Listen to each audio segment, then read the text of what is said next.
everybody. Welcome back to Crime Weekly. I'm Stephanie Harlow. And I'm Derek Lacasse. So today we're diving into part 4 of the Dan Markel series, and it's getting good. It's getting in there. We have a lot to go over today. But before we dive into that, I know Derek wanted to touch on CrimeCon, which is coming up. I mean, it's like technically going into the spring and summer, but we already have our code, and we know that most of the VIP tickets are already sold out. The standard badges are still available. It's going to be in Nashville, May 31st through June 2nd. It's going to be a great time. We talked about this a little bit on Crime Weekly News if you watched it, but it's in Nashville at the Gaylord Opryland Hotel, which is where Derek and I stayed when we went to Podcast Movement, like a couple years ago at this point. Yep. And it was such a cool hotel. There's so many restaurants and bars.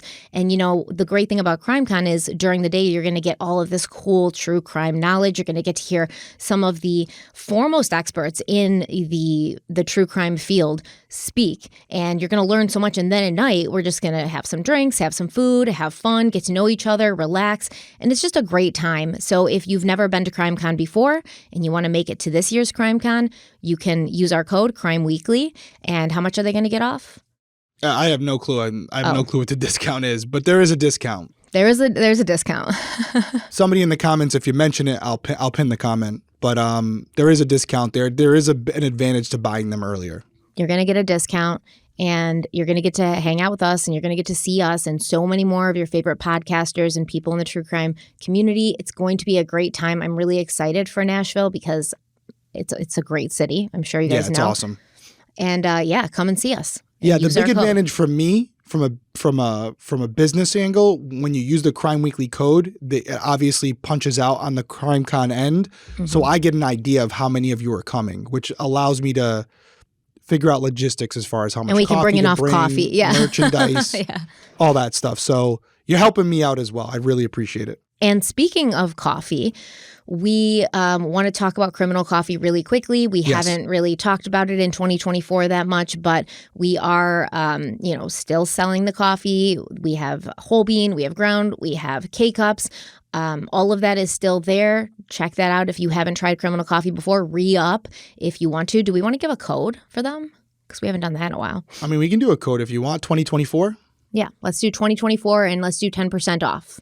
Anybody who uses code 2024, you'll get 10% off your Criminal Coffee order. Derek and I are also working on a way that we can meld the it's happening. Yeah, the coffee and the merch so that you don't have to go to 2 separate sites and get 2 separate packages delivered. So that will be coming along here very shortly. And as far as Criminal Coffee goes, we're working on something else that you guys have been asking for.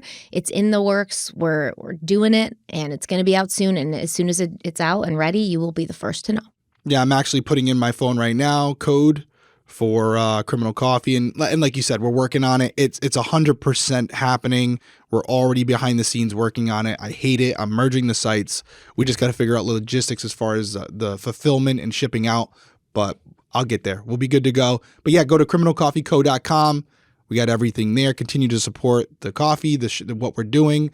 Albert Frost, we had a big spike after that, and we already got enough money for the next case. If you go to the Fight Crime tab, you can actually see how much money that you guys have helped us raise so far. So keep an eye on it. We're doing good things, and we're going to keep it rolling. I would say within the next few months, we'll be identifying what our next case will be, and we'll be starting to work on that and funding that as well so we can talk to you guys about it. I'm ready for it. I mean, we already have the money for the next case. We already have more than enough to fund the next case. It's just picking the right one. Mm-hmm. So that's a little bit of a process, but we're going to get there. And again, we couldn't do it without you guys. So thank you very much.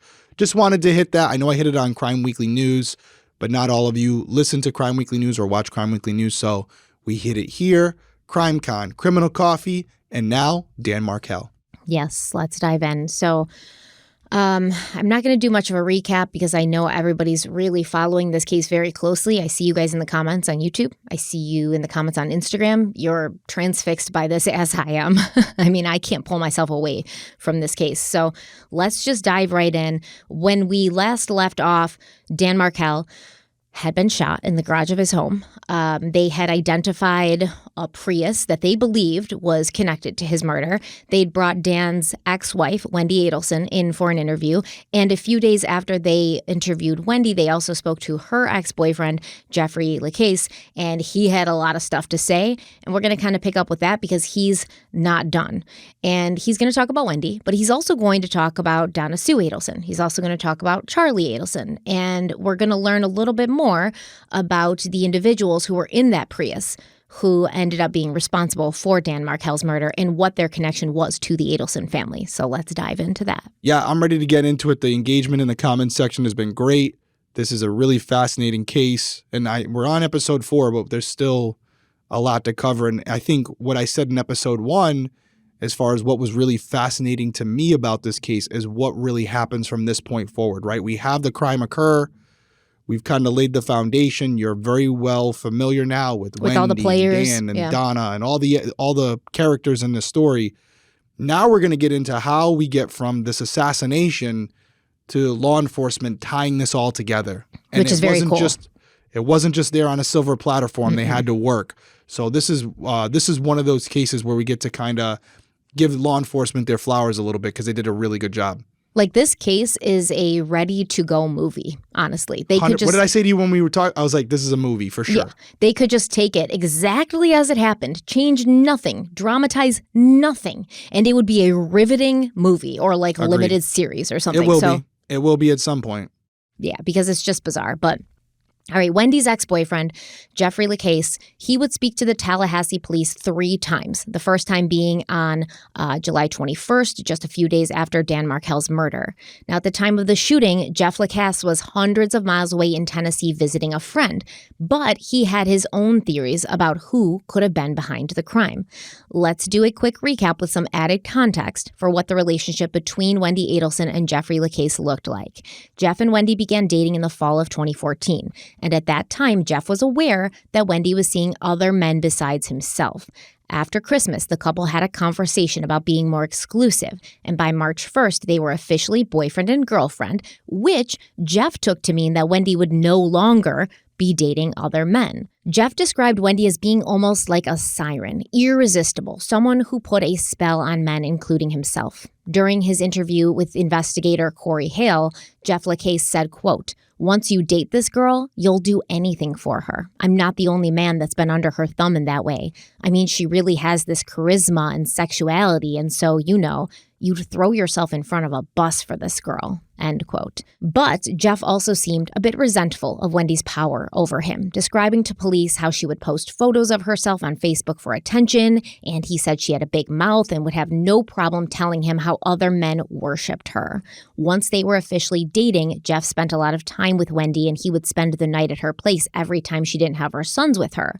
But from March through May, Jeff and Wendy only spent 2 weekends together because of the large amount of time that Wendy was spending with her family in South Florida. And while she was there in South Florida, Wendy behaved differently.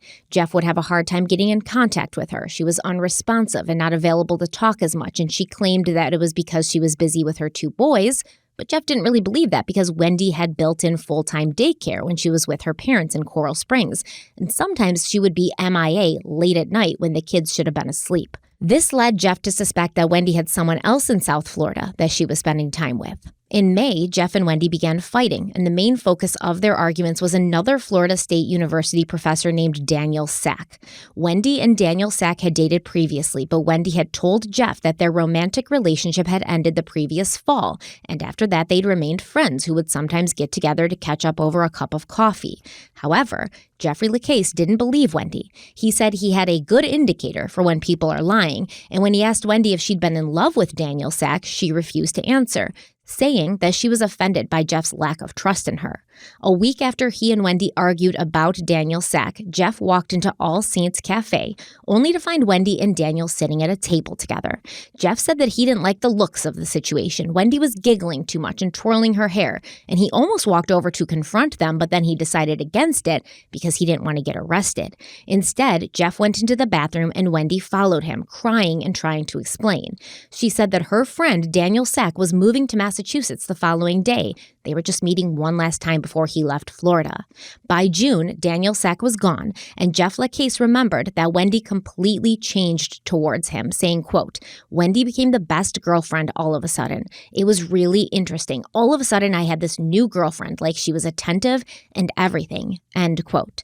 But Jeff did not believe that Wendy's change of heart was genuine, and he still had a nagging feeling that there'd been something more between her and Daniel Sack while Jeff and Wendy were dating exclusively. So he started searching through her things, trying to find evidence. In Wendy's calendar, Jeff found information that she had been spending more time with Daniel Sack than she had let on. Jeff Lacasse said, quote, "They're going on dates in public and stuff. They went ziplining. They went to the Tallahassee Museum," end quote. At first, Jeff did not reveal to Wendy that he had this information, but when Wendy and Jeff went to Gainesville together so that he could teach a class, they had a huge fight about it. Jeff confronted Wendy with what he knew, and he claims she broke down crying, and he told the police, quote, "She's very fragile emotionally. She just lost her shit." So we had the most awkward drive ever from Gainesville to Tallahassee the next day, end quote. As we know, Wendy and Jeff would eventually break up not long before Dan Markel's murder, and when Jeff Lacasse was interviewed by police on July 21st, one of the first things he asked was if he could tell the police some stuff off the record. And when they finally allowed him to do that, the floodgates were open and Jeff spilled the tea on Wendy, her brother Charlie, and even their parents, Harvey and Donna Sue Adelson. Okay, so can I ask one question before you get started? Is this, I'm sorry. is this on the record as I give you this Yeah, statement? it's on the record. Is there any opportunity to talk off the record, or that's not possible? No, it's possible. Okay, we do on the record first, and I have a couple theoretical things that Sure. I want to be quoted on, but that, Yeah. okay. I mean, and you'd have to tell me what it was, and I would have to say, okay, is this something that can be excluded from the report, or is it something that's inculpatory? Is it something that's... Maybe I can just make it simpler than that. Maybe I can just say, I would be investigating Charlie Adelson. Okay. Maybe it's that simple. What makes you say that? Very angry about Danny. And if you met, I know he's down there, you can't get him in front of you, but you're, experienced investigator. If you got in front of this guy, he'd set off your radar, set off mine. I used to do juvenile justice, I used to do forensic psychiatry. He set off my radar a little bit. He's a weird guy, strange guy. He's a conduct disorder kid, and he hates Danny. And see if I can put it a little vaguely, or not, but just enough to be useful here. Let's not put it vague. Let's go with what you know specifically. Wendy had reported to me that Charlie had considered all the options possible to take care of this problem. Let's put it that way. Okay. And when she said it, When did she disclose this to you? I don't remember when, but she said it was chilling, because she said, "Can I tell you something confidentially?" And I said, "Sure." She said, "I think Charlie kind of looked into some options, like literally saw how and why and how you would do this if you did it." I think this was last summer when she had her petition to relocate denied. That family wants her back there so bad. If you This is when she disclosed this to you, was last summer? No. This is when This is when Charlie had been examining all the options. Okay. He's a very successful dentist, but he reeks of antisocial behavior. Now, I could be 100% wrong, but I wouldn't want to miss that if I was investigating it. He's got a close friend who's a ex-special forces guy, like a Navy SEAL or something he hangs out with all the time. What did she say to you specifically? I mean, when you say She said, all options. she said, I can't remember exactly, but it had something to do with the amount of money it would cost to have someone killed. And what did she say? Something like Charlie looked into how much it would cost to have someone killed. Something like that. Some statement like that. I can't remember. Did she give you a dollar amount? Did she? But that's the other thing. He's a dentist, but really he's an independent businessman. He has a bunch of practices, and he has a Ferrari, and he has a millionaire, and all this kind of stuff. So he has a lot of resources. And, well, this might screw them. From me talking to him myself in the hot tub one time, from a few things Wendy said. When was this? Like March 15th-ish. I was there for the one day with him. I was staying at his house. Of this year? Yes. Wendy and him were talking. I'm just listening. I just met him an hour earlier. We're sitting in the hot tub having a beer. It's a really nice house. And I'm not trying to play cop here, but I do know one thing you'd be looking for is a lump sum of money moving around and some kind of crazy stuff happened. And I think there's a lot of financial irregularities. I think there's a lot of tax fraud kind of stuff, and putting stuff in different people's names and moving money around, and there might be I don't know exactly what, but he's not doing anything on the up and up in his finances. It was pretty clear. He was pretty open about that. So I thought about it. If you guys do look into it, I don't know that.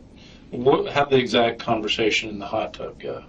He was just talking about, I put that in Dad's name, I put that in Mom's name, and it was just clear that... Hiding resources. Yeah.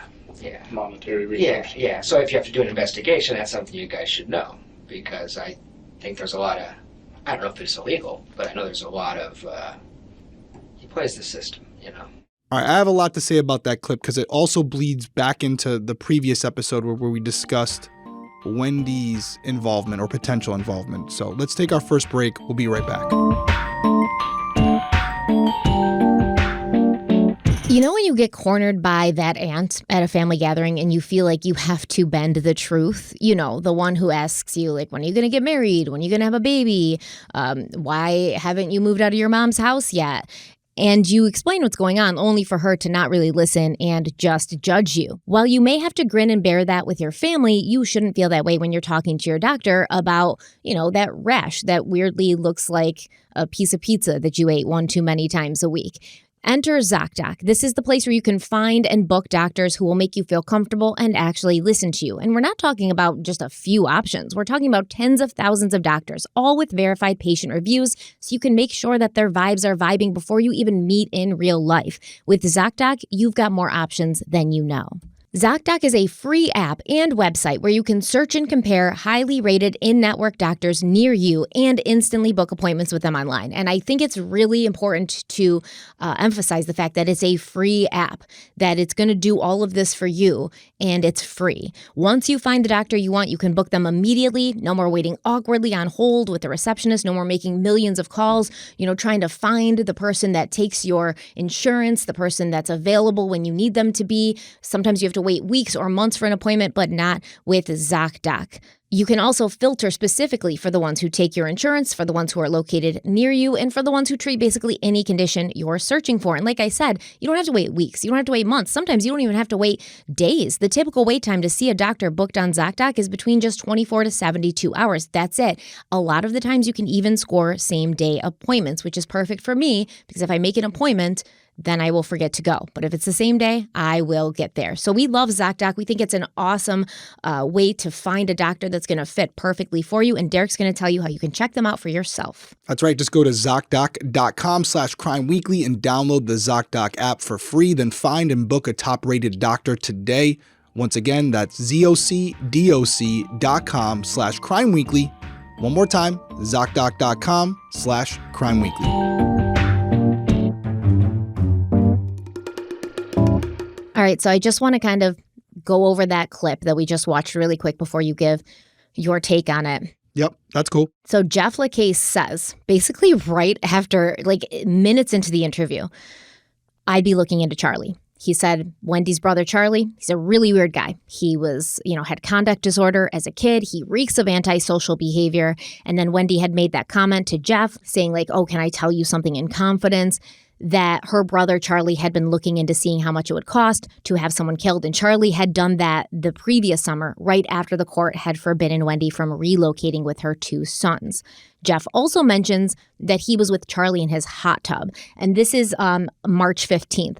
Wendy and Jeff had gone to South Florida and they kind of met briefly with her parents, and they mostly hung out with Charlie at his house, which Jeff is letting us know is a really nice house. He's got lots of money, lots of nice cars. And Jeff and Wendy are also going to go to dinner with Charlie and his girlfriend, Katie. And we're going to get more into this in a minute. But basically, this is the first time that Jeff has met Charlie in person. And Jeff is kind of stunned at all of the things Charlie is just openly talking about in the hot tub. He's talking about, moving money around, doing some sketchy financial things that Jeff thinks the police should look into. Yeah, so there was a lot in that take, and there's a couple things you can take from it. First, on the surface, when we're talking about Jeff, from a detective's perspective here on this, if you're listening to this or watching this like we all are, you can see that Jeff, although he has his quirks, he's a pretty credible guy in the sense where he has a little skin in the game as it relates to Wendy. But overall, he's pretty well put together. He's a smart, intelligent, observative guy, and he's someone who comes off as very credible as far as his ability to regurgitate things that he's heard in the past. And he's got a pretty good memory of it. Like you just said, the detective asked him, when was that around? March 15th. He gives him the exact date. That isn't always the case. And let me tell you from experience, that isn't always the case. It's hard to narrow people down to a specific week, never mind a date. So this guy's intelligent. He has a little bit of a psychiatric background as far as his opinions and his evaluations of different players as far as their psychological state. I don't think the detective gives a shit too much about that. He's more concerned with what was said. And the detective said it a couple times. Tell me what you know. Yeah, don't tell me like obscurely, just like just what tell can me what you know know that I can prove? And how many times have I said that to you over the years? Yeah. Don't tell me what you think, tell me what you know. It's not that's about all what I need. It's not about what you've always said it's not about what you know, it's about what you can prove. Yeah, from the investigative perspective going forward, yes, but even from a witness perspective, I don't want you speculating or putting the pieces together. Let me do that. Just tell me what you have personally seen and heard and who it was from.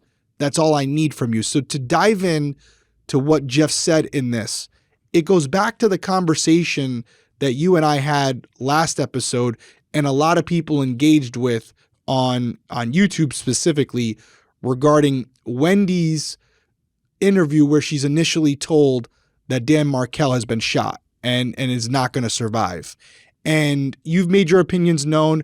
I was more so playing devil's advocate for the sake of trying to stay as objective as we can as we go through this, but also with what was just said by Jeff.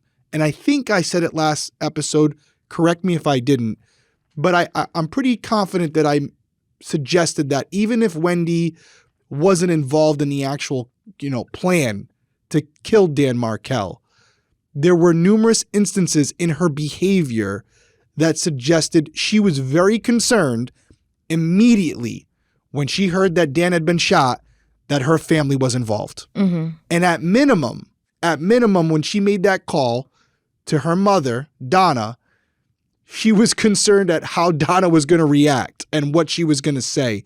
Not for the sake of, she might incriminate me, but more so like, she might incriminate herself. Yeah, based on the conversations I've had with these people, I wouldn't put it past them that they went through with it. And as far as criminally liable, I guess that would be a question for a lawyer, but I guess the question I can pose to you guys is, where is the line, right? If we're to believe Jeff, and I do, that Wendy disclosed to him in quote unquote confidence that her brother didn't just make an offhand comment while buying a TV, mm-hmm. that he had actual conversations with Wendy discussing the possibility of having Dan Markel killed.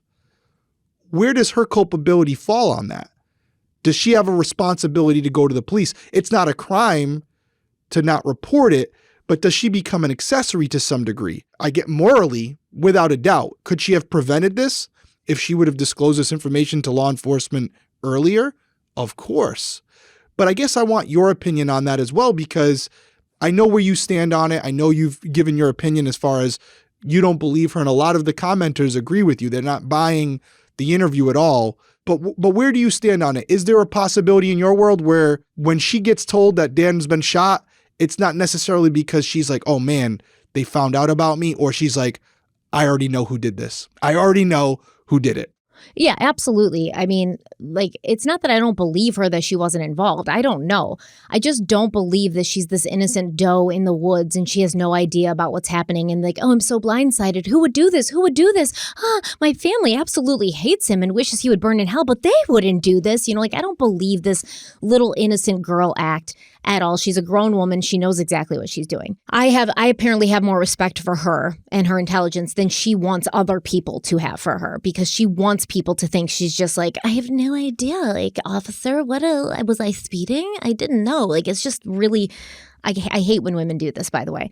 But I will say, did she have an obligation to tell the police? Listen, I would not want to be in this woman's position. If she had nothing to do with this and her family, who appear to be very controlling and have their hands in everything in her life, if they're talking about this, I wouldn't want to be put in her position where it's like, damn, like they might really do this. Do I have to go to the police and say this to them and like possibly, compromise my family and kind of like turn my back on them because I am genuinely worried that they're going to do this? So she goes to Jeff, right? Her boyfriend. She's like, I got to tell you this. Like, I just got to get it off my chest.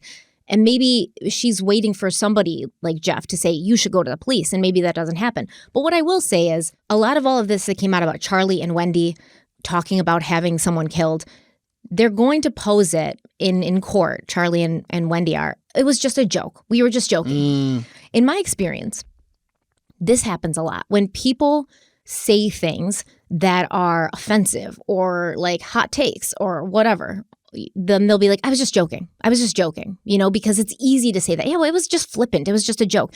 But I found that a lot of people say the truth. And then when there's a bad reaction to the truth, they're like, oh, my bad, JK, LOL, and they're saying what they really mean.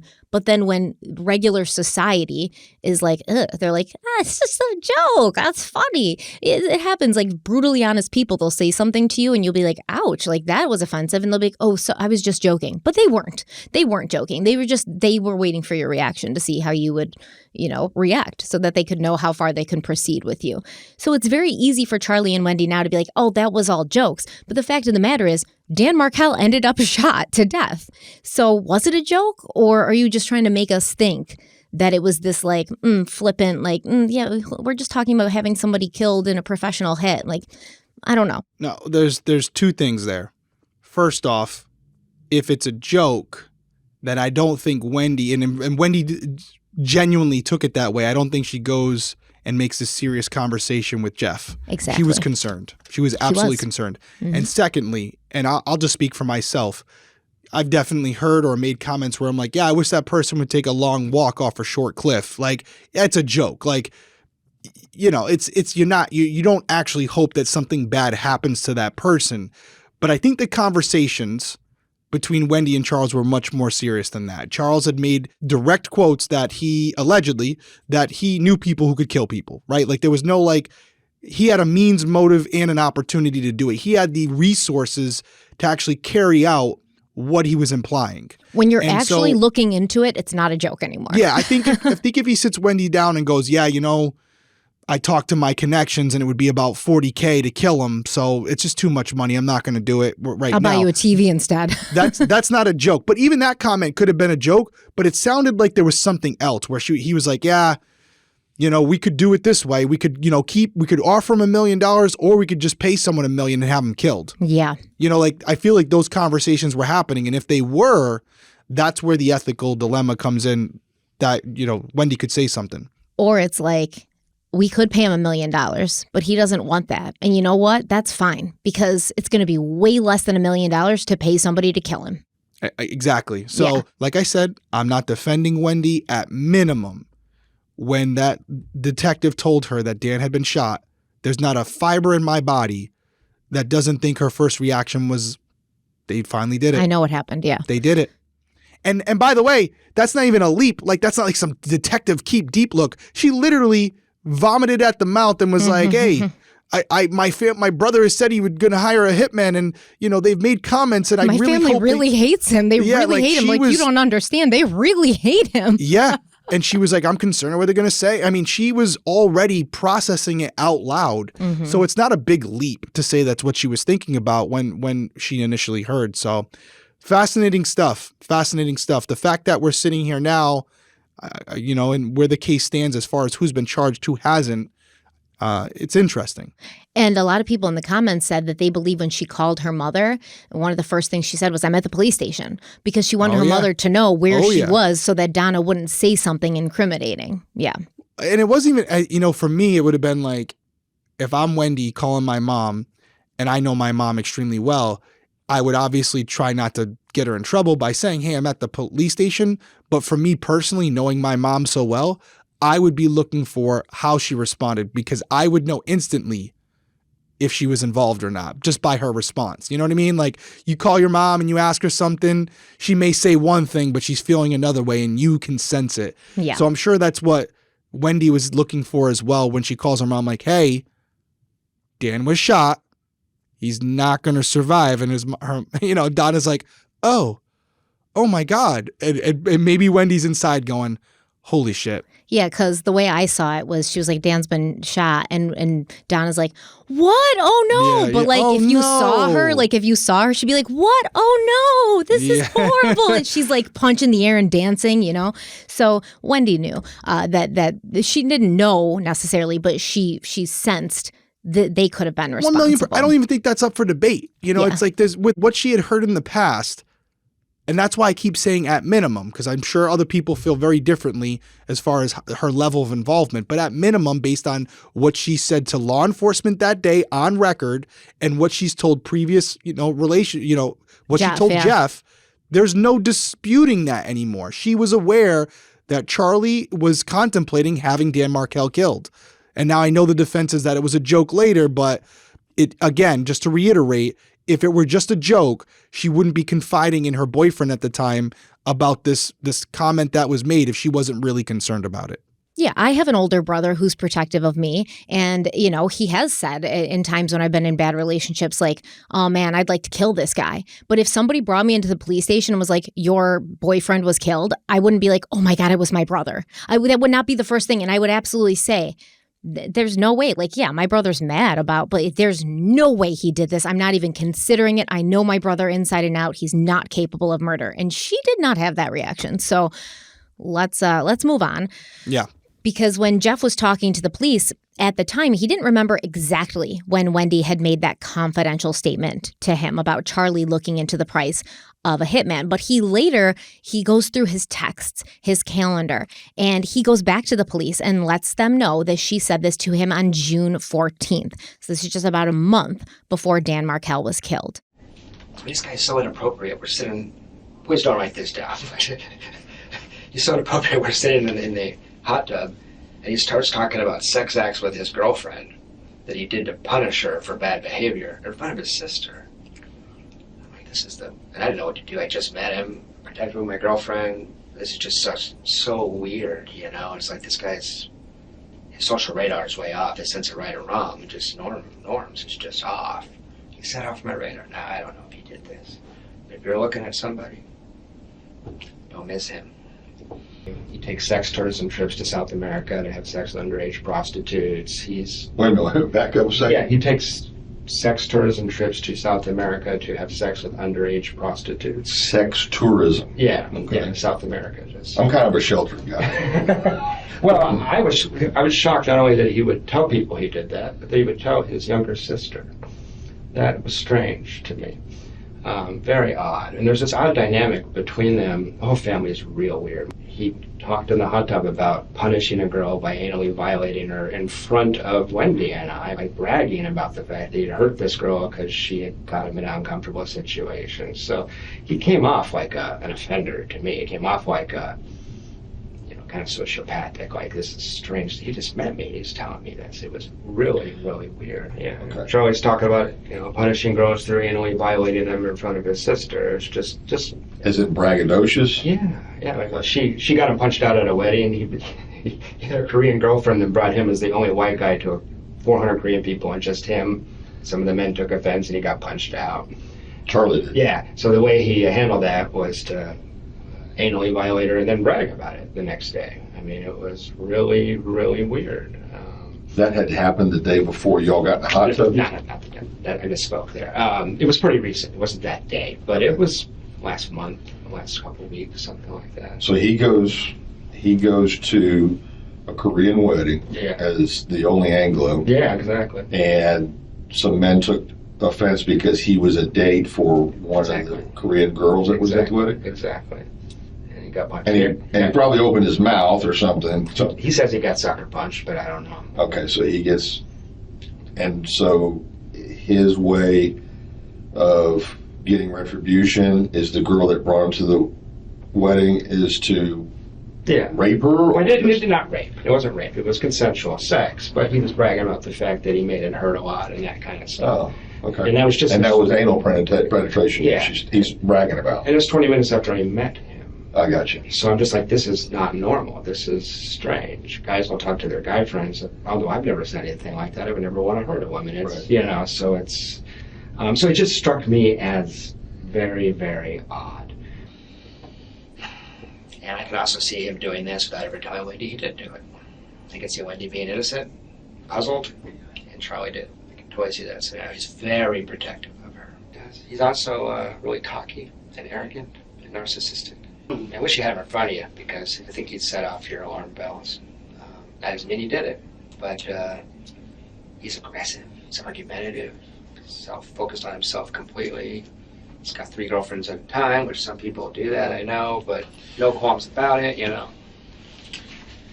So you think he may be good for it? Assuming this isn't a botched burglary or something like that, he's the first... Charlie popped into my head within 20 seconds of hearing this. I mean, there's all kinds of... Just to give you some context that may be helpful, last summer, when they were trying to figure out how to manipulate this divorce, or work the divorce, I guess, so they could get, you know, that bad fight, all this kind of stuff. They were talking about Wendy converting the kids to Christianity just to annoy Danny. I mean, this has been a pitched battle, you know? I mean, she said it in a dead serious, chilling, uncomfortable kind of way. Not like I joke around and like to kill Dan Markel. I'm sick of his shit. That's different. You know, this was like, she said confidentially. The family is so unhealthily enmeshed. So completely enmeshed that Wendy is not really an adult. When she drives to South Florida, every single time those 2 parents drive up here and drive with her down. They don't trust her to drive from Tallahassee to Miami. They're just, it's not a normal family. It's not like she's a 35-year-old woman that has 2 kids and come down to see us. It's complete enmeshment. It's a matter of, they've infantilized her. She's considered the baby still. She's 35 years old. Charlie protects her. So in that clip, we heard Jeff Lacasse talk about how Charlie just says inappropriate things, talking about punishing his girlfriend sexually, how he participated in sex tourism, had sex with underage prostitutes. You know, he also touches on the dynamics of the Adelson family, how they're so enmeshed. He said unhealthily enmeshed, and they don't treat Wendy as if she's a grown adult with children. They still treat her like the baby, and they all protect her, especially Charlie, right? Now, this whole sex tourism thing, by the way, has been confirmed by friends of Charlie's, people who knew him. So why does this so badly remind me of Lori Vallow and Alex Cox? Alex Cox did the same thing, dude. Remember, he went to like different countries and hooked up with women who were in the sex industry. He protected Lori at all costs. They were a little bit too close. People speculated on what their relationship actually was. The fact that Jeff is just blown away that Charlie is speaking about what he did to his girlfriend, as far as like anally, you know, and violently, you know, having sex with her because he was trying to punish her for what had happened at this wedding. And he did this in front of his sister. Jeff is like, I don't even understand how this, like, who would talk about this stuff in front of their sister, much less somebody they just met 20 minutes ago. This is so weird. And to me, it just shows that Charlie Adelson is one cocky bastard, right? He's cocky. He's proud of these things that normal society would look on as kind of like, like the whole moving money around, not being honest, talking about getting people killed, sex tourism, what he did to his girlfriend after the wedding to just show her that he had power. This is like sociopath stuff because they're proud of it. They want to talk about it. They want to relive it by telling other people about it, even if you just met this person and there's no shame there. And it's almost like I'm above the law. I have money, I have influence, I have power, and I can do all of this stuff. And nothing is going to happen. No one's going to stop me. That's what it comes off to, is me just very cocky and arrogant. And like Jeff said, really no social awareness about how bad it's making him sound, because in his head, he thinks like, I'm the man for doing this stuff. Aren't I cool because I'm able to do this stuff? Aren't I powerful? So it's just really kind of disturbing. It is. And I think when you have someone like Charles and you talk about Alex from Lori Vallow's case, the reason you're seeing those similarities, because more than likely if you were to analyze their brain under a microscope, it'd probably see some similarities there, because they're both sociopaths in their own way to be able to do what they've done. And I mean, obviously Alex was even worse. He was we carrying don't out the know, murders himself. Yeah. But yeah, everything you said, I second. Obviously, Charles has a lot of money, very successful, feels like he's untouchable, feels like the laws don't apply to him. Those rules are not set for people in his position. And he has no problem bragging about that and letting everyone else in his circle know that. And that's how these guys get caught, right? They feel like they're untouchable, and they're talking to the Jeff Lacasses of the world who, don't see things the way they do. And although at the time they're trying to impress Wendy, so he's not going to say anything, if something like this happens, he's not going to defend you. He's not going to protect you. The floodgates will be open and he's going to be implicating you every extent he can in every way he can. And that's what he's doing here. And it all makes sense. It all adds up. It all sounds like a guy who, when someone tells him no, he can't handle it. And that's when he escalates the level of force being used, which in this case was to have Dan Markel killed. Yeah, I agree with you. And I think like what you said about looking at their brains, Alex Cox and Charlie Adelson is probably spot on, because what you'd probably see is an underdeveloped amygdala. Your decision making would be affected. Your impulsiveness would be, higher because you don't have that control over yourself. And Jeff Lacasse says, Charlie's a dentist and he's well respected and he's very wealthy, but he has friends on both sides of the tracks. And we're going to find out more about Charlie and how he viewed himself. I mean, this dude called himself the maestro. He felt like he was just here, like the king of the empire, who has, his mercenaries and then his subjects, and he's just pulling all the strings from his ivory tower and making things happen with his money and his power and his friends all over the place and people who are just like there to serve him. Other people to him were means to an ends. They were pawns. He doesn't have friends on all sides of the track. He has people that he feels he can use regardless of what situation pops up. Is it a situation where it's like a high society thing and he needs to get somebody to donate money, or he needs to, have somebody who's in a similar position of power help him? Or is it a kind of like other side of the track situation where it's like, well, I got to have someone killed, or I need drugs, or I need this done. And he's got people he can pull from to do all of these things for him. And this is exactly how he saw himself. Now, we're going to take a quick break, but when we come back, Jeffrey Lacasse is going to continue his speculation with the Tallahassee police detectives.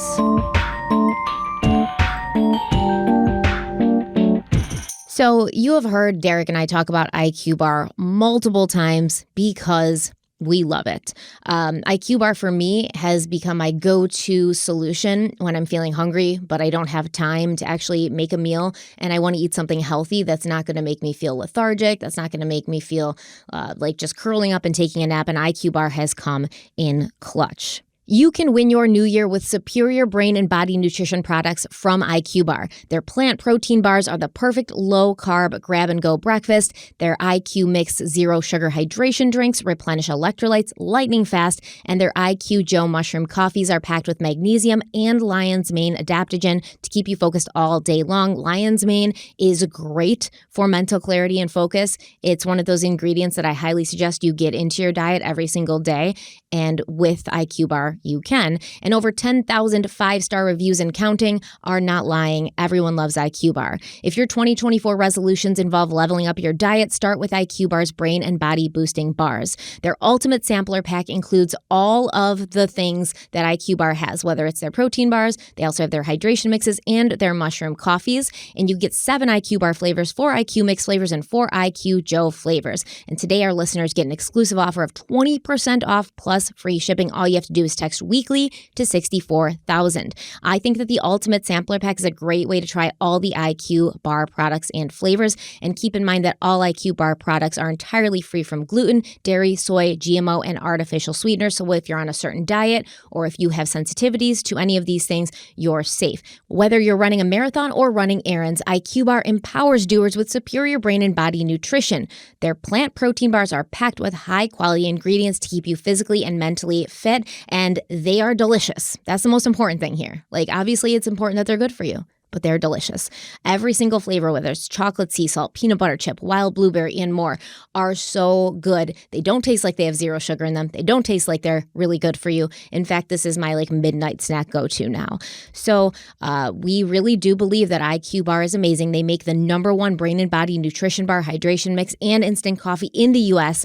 Over 10,000 reviews and counting. 5 stars, all of them. They're not lying. Derek's going to tell you how you can check them out for yourself and once again let you know about this special offer available to Crime Weekly listeners now. Yeah, you guys know we love IQ Bar. Peanut butter chip, shout out.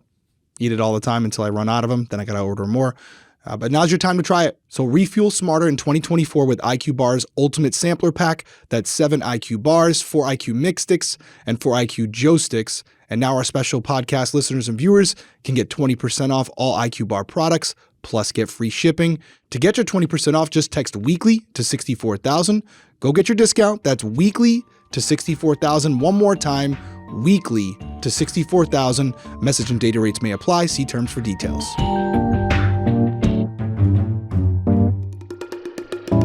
Okay, we're back. So here's Jeffrey Lacasse continuing to talk to the Tallahassee Police Department.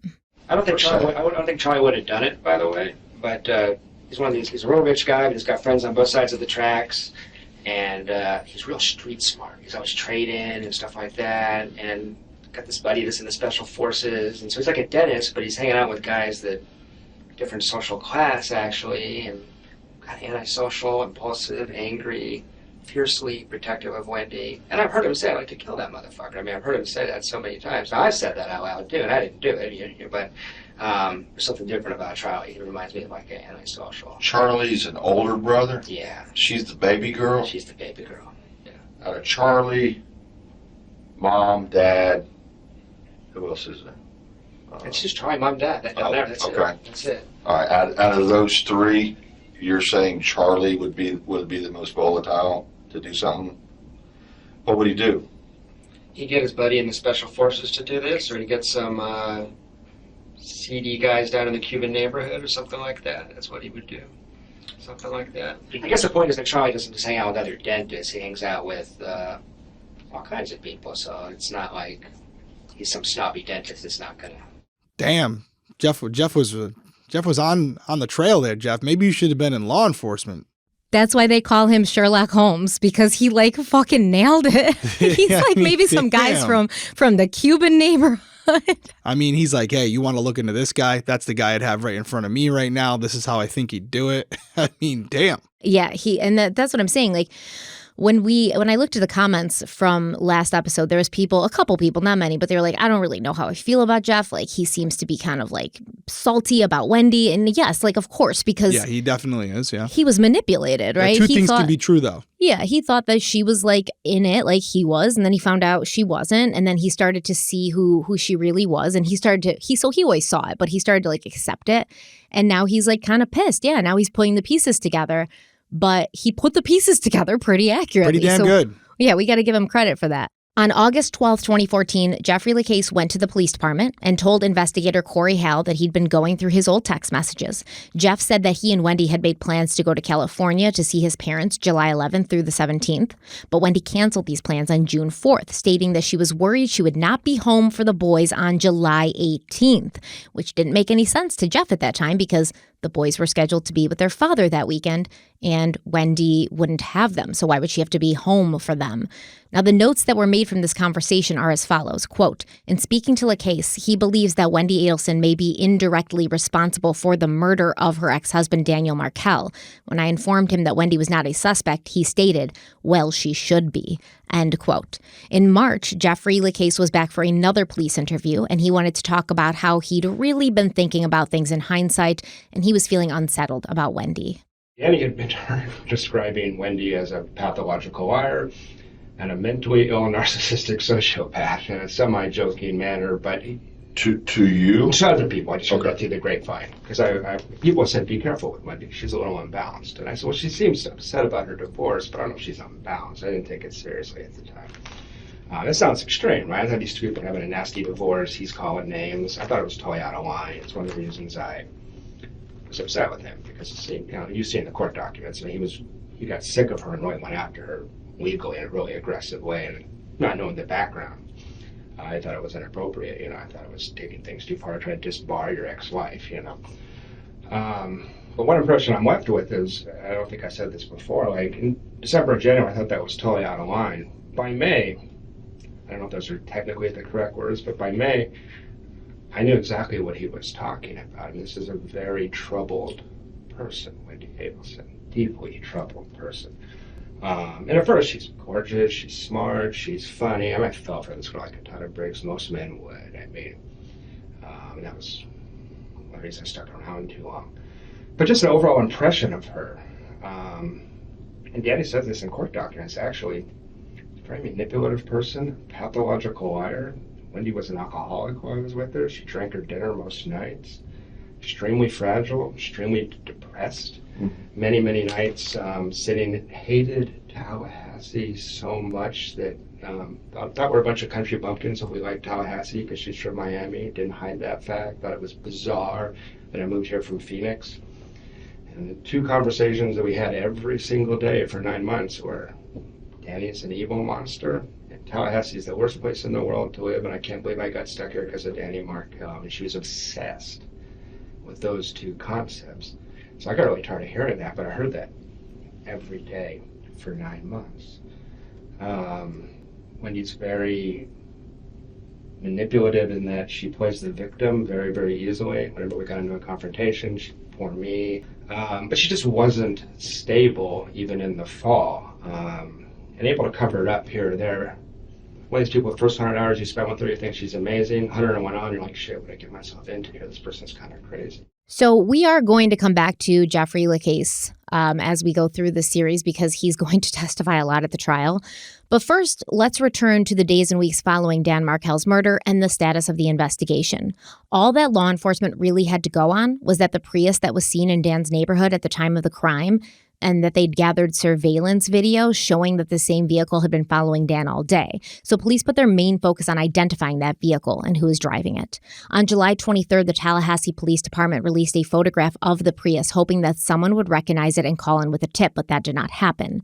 A subpoena was then sent to the Florida Department of Transportation requesting the Sun Pass toll records on Alligator Alley I-75, which is west of Fort Lauderdale, and they requested that for July 16th and 18th of 2014.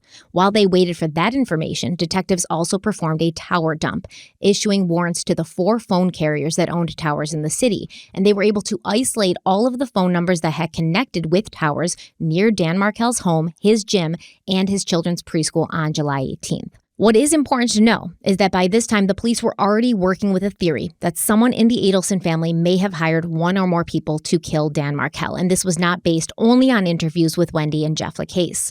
Pretty much everyone the police talked to mentioned how much the Adelsons hated Dan, how mean they were to him, how contentious the divorce was, and how they didn't want to believe it, but they felt that someone in Wendy's family may have orchestrated this hit. The detectives assumed that if there was any truth to this, one of the Adelsons would have been in contact with their hired hands in the weeks and days leading up to the murder. Now, Sergeant Chris Corbett of the Tallahassee Police Department had received specialized training in analyzing tower dumps, and he used software to compare phone numbers in the Adelsons' records to numbers that had connected to towers along the route Dan took the morning of July 18, 2014. One phone number emerged from this search. Not only had this number connected to the T-Mobile tower near Dan's gym at 9:36 a.m. and 9:58 a.m., but that same number was found on Harvey Adelson's cell phone records from July 1st, 17 days before Dan Markel's murder. And Harvey Adelson is Wendy Adelson's father. Police traced this cell number back to an individual named Sigfrido Garcia, a Miami resident who had ties to the Latin Kings. From there, the police got a warrant for Garcia's cell phone records so that they could see if any of his contacts had also been in Tallahassee on July 18th, and they discovered that one of Garcia's most frequently used contacts had also pinged at an AT&T tower near Dan's gym on the 18th.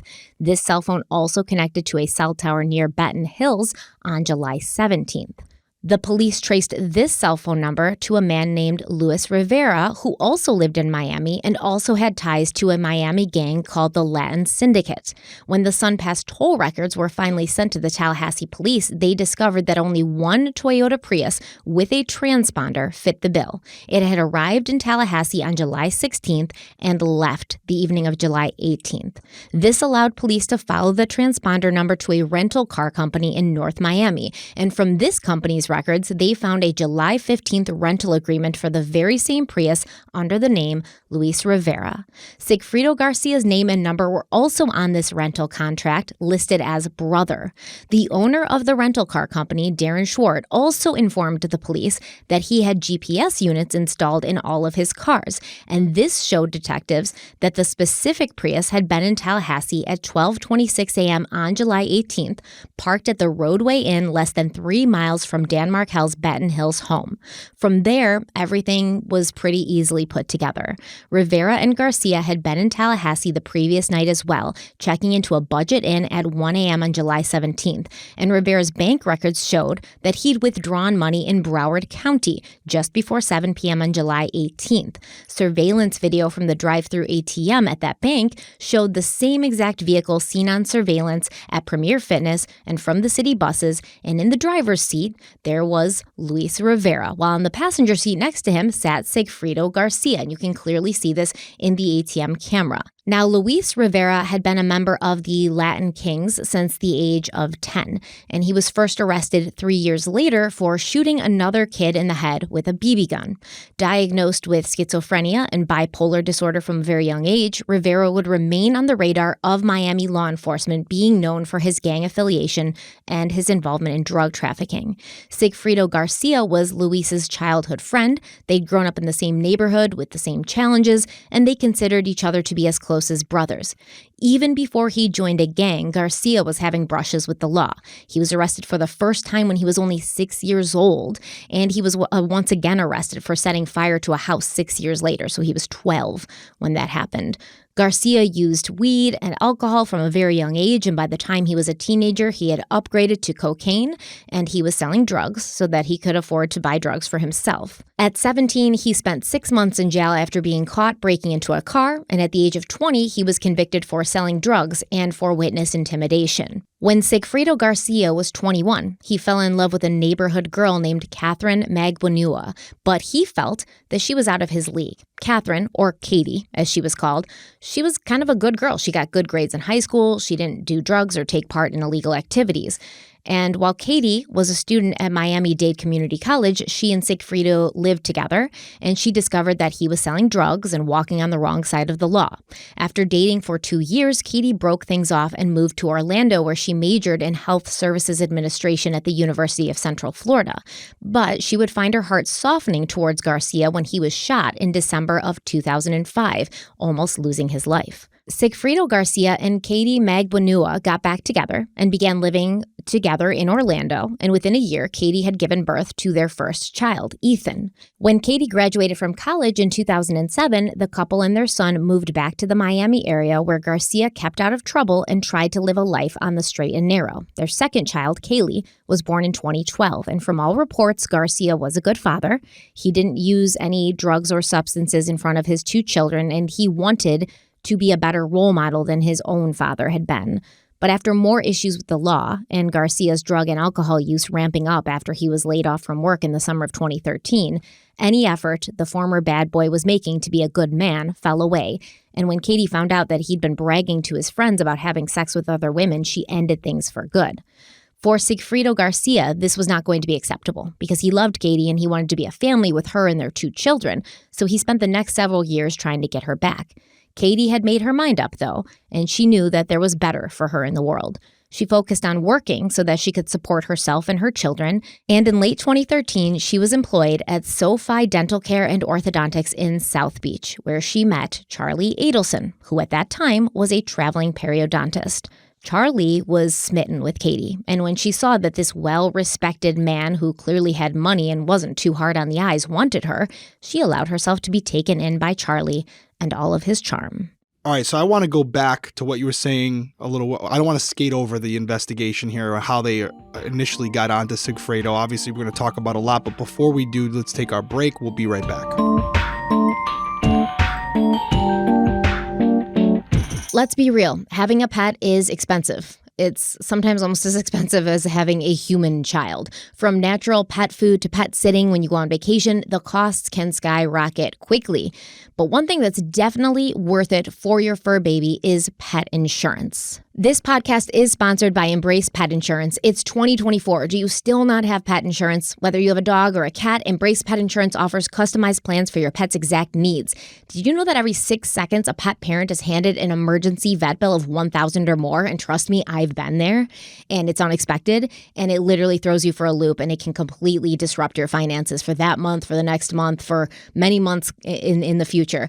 And with vet prices going up 33% from 2022 to 2023, now is the perfect time to get pet insurance. With Embrace Pet Insurance, you can visit any vet or emergency clinic. And if you insure multiple pets, you're eligible for a 10% multi-pet discount. Some listeners may find pet insurance unnecessary or pricey, but pet insurance is more affordable compared to high emergency vet costs, and it gives peace of mind. Just like humans, when things go wrong with us, it's really good if we have health insurance because then we're not faced with thousands and thousands of dollars when an emergency happens that we are not prepared to pay. Plus, Embrace has 24/7 helpline and optional wellness rewards program to ensure you prioritize preventative care for your pet so you hopefully never even need to use Embrace in the first place. So we love it. Obviously, Derek and I both have pets. We love our pets. They're very important to us. Anybody who follows us on any social media knows that. And he's going to tell you how you can check Embrace Pet Insurance out for yourself. Yeah, not too long ago, my French bulldog, Vinny, decided to eat some grapes when we brought in the groceries. And you think, oh, it's a minor thing, no big deal. Obviously, grapes are really bad for dogs. But the more important thing to this conversation is he ended up having to stay overnight. And that bill was like $2,700 when we got all said and done. So when you really think about it, that was a time where I really wish I had pet insurance and I didn't. So don't be like me and don't wait for the unexpected to happen. Join the massive community of pet owners who trust Embrace Pet Insurance to protect their pet. Head on over to embracepetinsurance.com/crimeweekly and sign up for pet insurance today. That's embracepetinsurance.com/crimeweekly. One last time, make sure you go to embracepetinsurance.com/crimeweekly or else they will not know that we sent you, and that's extremely important. So check them out, guys.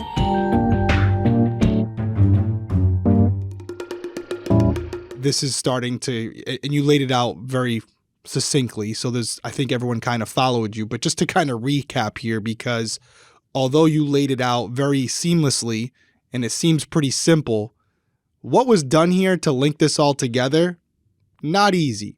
And it probably took a lot of work, a lot of manpowers, and a lot of analysis to put this all together, to get to the point where now you're talking about the background of Sigfredo Garcia, because everything else was just done so perfectly, at least on the surface. The way it was written up in the affidavit, it was obviously spelled out very clearly for a judge, for a jury, etc. One question I had for you was, and because I can't remember, you had mentioned that one of the cell phone records came back to Harvey Adelson in the beginning. Did it come back to Harvey Adelson's phone or a phone registered by Harvey Adelson? Harvey Adelson's phone. Okay, interesting. The only reason I asked that because I was uncertain of whether or not, because you just got into it before the break, where Katie started working for the practice. Not the Adelson's practice. She worked for another dental practice, but at that time Charlie was traveling. He was a traveling periodontist, so he would basically just go to all of these other practices wherever he was needed. And that's where he met her. I think she was working as a receptionist at that time. So I'm going to break my promise a little bit here and foreshadow. Eventually, Katie does work for, and I'm sure you're going to get into it. Doesn't she work for Harvey's practice, the family practice? Yeah, I thought you had told me that, but from what I could tell, she never actually did. But she was getting paid by them. She was getting paid by them. Yeah. Okay, so that's still up for debate if she was actually there working for him. I don't think she was. She was getting. She was checks never physically from them. there. Yes. Okay, because I thought maybe they had gotten her a phone, and that's why it was under Harvey's account. But regardless, it doesn't really matter too much for the sake of this story. So to recap what you said there, as far as this vehicle, they use the tolls, they track this car, but simultaneously they're getting the phone dump from the towers. They start to cross-reference the numbers and based on where the cell phone towers were used in conjunction where Dan Markel was throughout that day, where he lives. And obviously they start to find commonalities with certain numbers. And think about it. I don't know what came first, but based on how the affidavit was done, they're doing two investigations here, right? They're doing a cell phone analysis, a cell phone investigation to see if anything is revealed during that angle of approach, right? And they come up with these names. They come up with Sigfredo Garcia. They come up with Luis Rivera. Okay, we have these names, maybe a nothing burger, maybe something.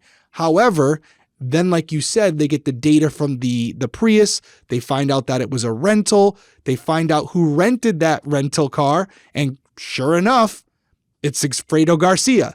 Well, now where there's smoke, there's fire. That's how these investigations happen. And I can tell you, it's such a euphoric moment for an investigator because a lot of the times you'll find one angle that leads to a certain person, but then the other part of the investigation completely rules that person out.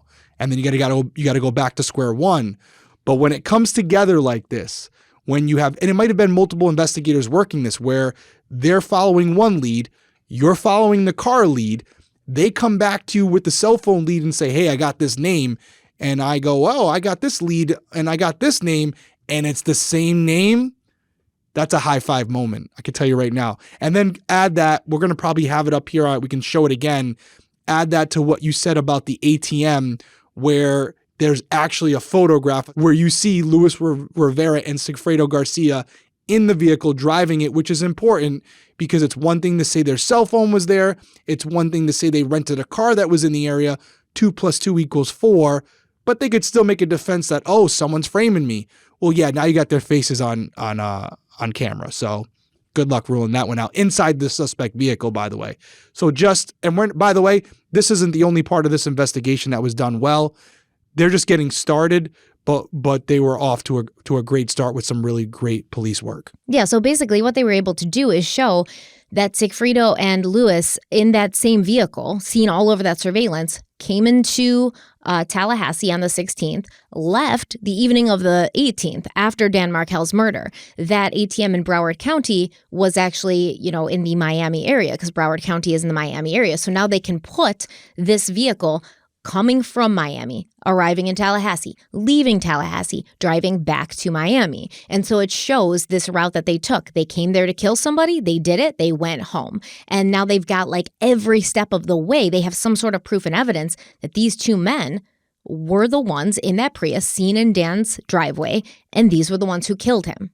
Yep, and that's obviously a big piece of the puzzle, right? They know the who, they know the how, but now they got to figure out the why. What's the connection to these two individuals and Dan Markel? And that's where, again, just to keep saying it, that's where the genius comes in and the great investigative work comes into play. But they weren't trying to make a connection between those two individuals and Dan Markel because they were already suspicious of the Adelson family. So now that they'd identified these two hitmen, the next step was going to be establishing the link or the connection between Rivera and Garcia and the Adelson family. And this might have seemed like a difficult task since the Adelsons really didn't seem like the type of people who would associate with known gang members, but the Tallahassee police were sure that they were on the right path. The answer would once again be found in the cell phone records, where it was discovered that Sigfredo Garcia had almost 3,000 communications with Katie, who would be the key connection to the Adelsons. When investigators found the link between Garcia and Katie Magbanua, they also found the link between Katie and Charlie Adelson because her number appeared in Charlie's phone records more than 900 times between May and mid-July of 2014. On July 18th, 2014, Katie was on the phone with Sigfredo Garcia at 12:01 a.m., and directly afterwards, she got on a call with Charlie that lasted from 12:07 until 12:14 a.m. Even though it was the very early hours of the morning, Charlie got off the phone with Katie and then called his mother, Donna Sue Adelson, at 1:02 a.m., and right after that, he got on the phone with Katie again for 20 minutes. At 8:09 a.m., Donna called her daughter Wendy, and Wendy also spoke on the phone with Charlie between 9:19 and 9:37 a.m. This is on the morning of July 18th, the same day that Dan Markel is killed. Charlie was then on the phone with Donna again, and just an hour before Dan Markel was shot, Charlie spoke to Katie Magbanua another 3 times. Later that day, Charlie spoke to his mother from 11:22 to 11:29 a.m. This is right around the time that Dan Markel is going to be murdered. And then he called Katie and stayed on the phone with her from 11:31 to 11:36 a.m. I almost wonder if he did this specifically to give himself an alibi, so then nobody could come and say like, oh, you did it, you were there. He's like, I'm on the phone with my mom, I'm on the phone with my girlfriend, or, I'm on the phone in general and nothing's happening because it's a good theory. I think honestly they were just going over details, but it's a possibility. But it's right around the time of the murder. So like what details have to be worked out besides maybe her saying like, I think it's a matter of, are they doing it? Are they doing it? Where are they? Yeah. What's going on? I think at that moment, unless he's done this before, it's probably an adrenaline packed moment where he's about to have someone killed. Yeah. At his, with his funds. Yeah, an adrenaline-packed moment that I have no doubt he enjoyed, by the way. I'm not saying you're wrong. Katie also got a call from the father of her children, Sigfrido Garcia, at 12:30 p.m. This is after Dan Markel's killed. This call lasted under a minute. Now, what do we know about these types of calls that last under a minute? This is the it's done call, it's done. Right? It's done. Yeah. Police believe that Rivera and Garcia had powered down their cell phones while they waited outside of Premier Fitness for Dan to finish his workout class, and the call that Garcia made to Katie at 12:30 p.m. took place within minutes of his phone being turned back on. Police also believed, based on the transponder data, that the 2 hitmen were back in Miami by 7 p.m. because Garcia was on the phone with Katie at 7:10 p.m. and 8:05 p.m., and each of these calls were just 1 minute long. Katie then spoke on the phone with Charlie Adelson for 3 minutes at 8:36 p.m., and she was on the phone with Garcia an additional 3 times between 8:40 p.m. and 9:22 p.m. Between 9:22 and 10:22 p.m., Katie spoke to Charlie twice and Garcia once, and just after getting off the phone with Garcia at 10:22, cell tower data showed that he and Katie were at the same location, and then there was no calls between them until 3 a.m. when Sigfrido tried to call Katie 3 times, but she didn't answer any of these 3 calls. So basically, at 10:22, they believe Sigfrido Garcia went to Katie's apartment and basically spent the night there, and then he left early in the early hours of the morning. And then that's when he started calling her, but she didn't pick up, most likely because she was asleep. And this same pattern of calls and communications also applied to the days leading up to Dan Markel's murder. On July 15th, Charlie Adelson and Katie Magbanua had dinner together and then spent some time at Katie's apartment together before Charlie left just after 12:30 a.m.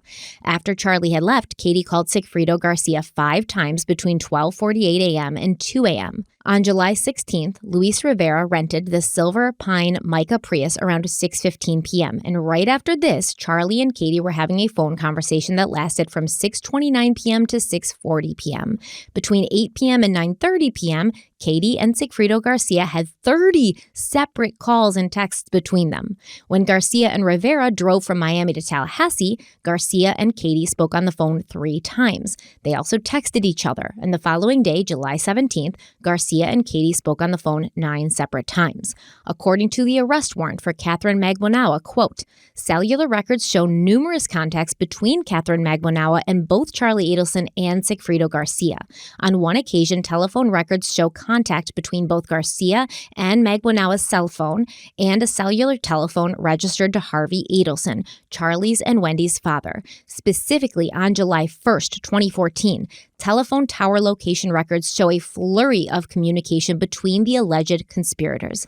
On that day, Charlie and Magbanua's cellular telephones were in the vicinity of Charlie's residence between 10:04 a.m. and 1:20 p.m., possibly indicating they were together. At approximately 11:47 a.m., Magbanua's telephone began attempting to contact Garcia's telephone. Over the next 5.5 hours, Magbanua attempted to contact Garcia approximately 48 times.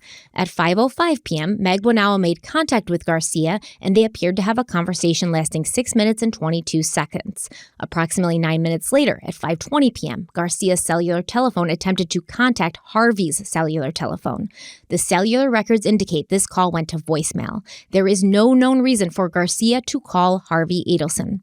Over the next 2 hours, there are several more contacts between the suspected conspirators. Magbanua's telephone attempted to contact or did contact Garcia's telephone over 30 times. Then, Magbanua's telephone called Harvey's telephone at 7:43 p.m., which also appeared to go to voicemail. At 7:44 p.m., Magbanua's telephone contacted Garcia's telephone with a call duration of 4 minutes and 33 seconds. At 8:29 p.m., Magbanua and Charlie's telephone had contact for approximately 3 minutes. Immediately following this call at 8:33 p.m., Magbanua's telephone again contacted Garcia's telephone. At 9:07 p.m., Magbanua and Charlie's telephones had contact for over 36 minutes, and at 9:44 p.m., they again had contact for over 13 minutes. At 9:58 p.m., Charlie's telephone attempted to contact Harvey, which appeared to go to voicemail. Throughout the remainder of the evening and night, there were numerous other contacts between Magbanua's telephone and Garcia's telephone, as well as Magbanua's telephone and Charlie's telephone, with all the calls ending just after midnight. At 12:43 a.m. on July 2nd, 2014, Charlie's telephone contacted Harvey's telephone with the duration of 11 minutes and 42 seconds. End quote. So that's a lot of information.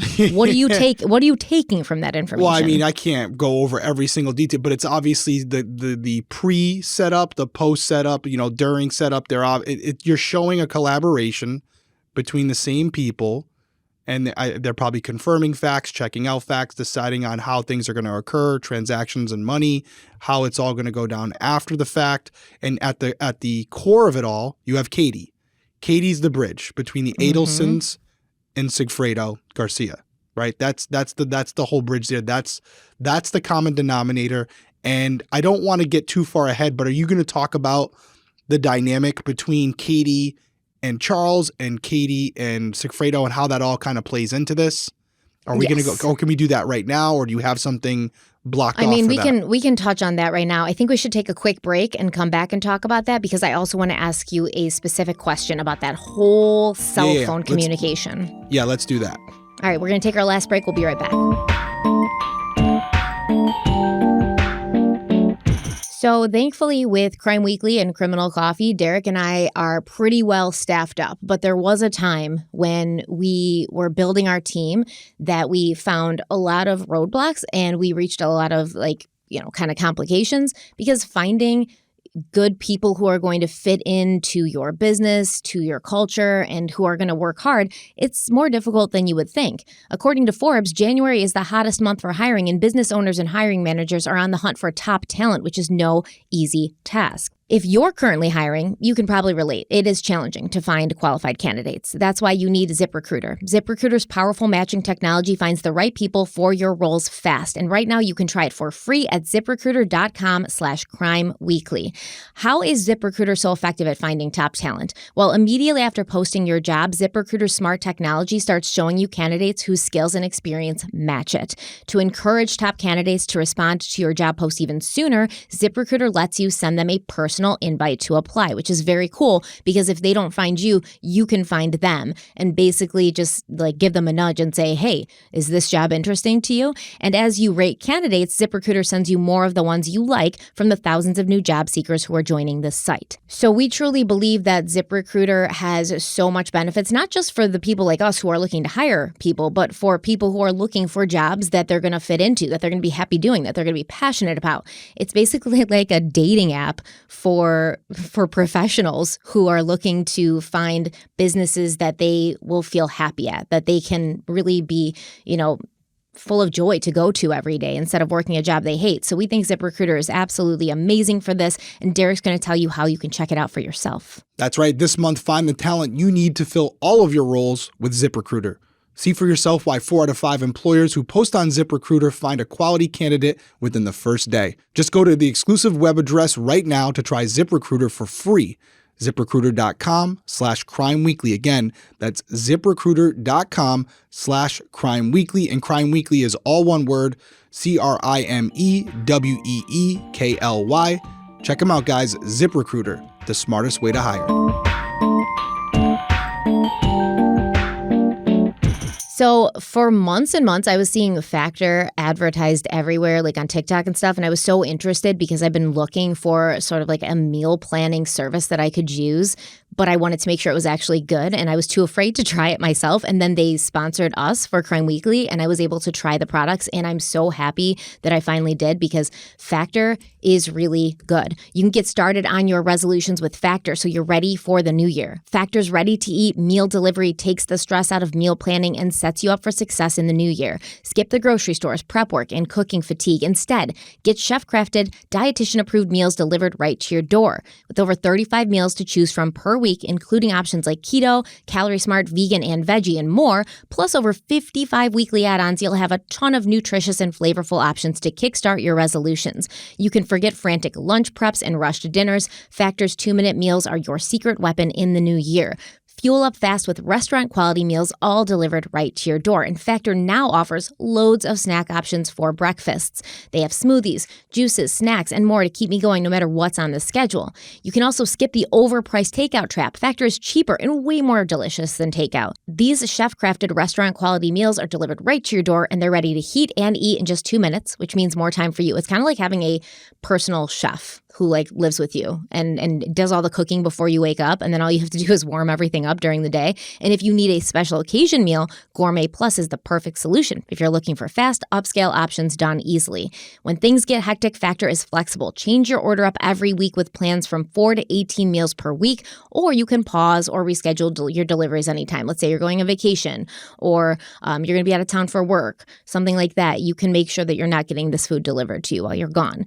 Factor has everything I need for a week of flavorful, nutritious eats. In addition to their ready-to-eat meals, they have cold-pressed juices, which are amazing. They have smoothies, energy bites, extra protein, veggie sides, and more to keep you energized during frantic times. And I know Derek and I were just discussing their egg bites and how delicious they are because we love egg bites. We both love egg bites. And you could make them yourself, but they actually take a lot of time. And if you don't know what you're doing, the texture could be off. But these egg bites are perfect. Derek, tell them about it. Yeah, I love it. Also, the chocolate banana protein shakes. I've been crushing those as well. But the egg bites, bacon, egg, and cheese, sausage, egg, and cheese. I think there's a veggie one as well.